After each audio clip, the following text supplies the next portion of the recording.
Il y a quelques années, j'ai été confronté à un pédophile qui a voulu me piéger. J'ai d'abord essayé de le traquer avec des potes, Ça peut être ça, hein. C'est un parking, on dirait, les gars. pour ensuite le dénoncer à la brigade des mineurs, avant de me rendre compte que j'étais malheureusement pas le seul.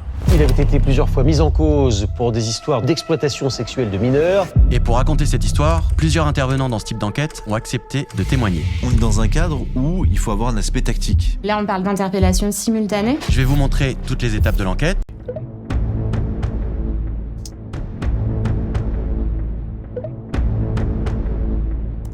Je check sur Google ce qu'est Coco, je mets mon pseudo, mon âge et mon code postal, et à première vue, ça ressemble à une sorte de forum avec plein de canaux de discussion entre ados où ça parle d'absolument tout. Mais en creusant un peu, je comprends qu'en fait, c'est pas un site entre adolescents.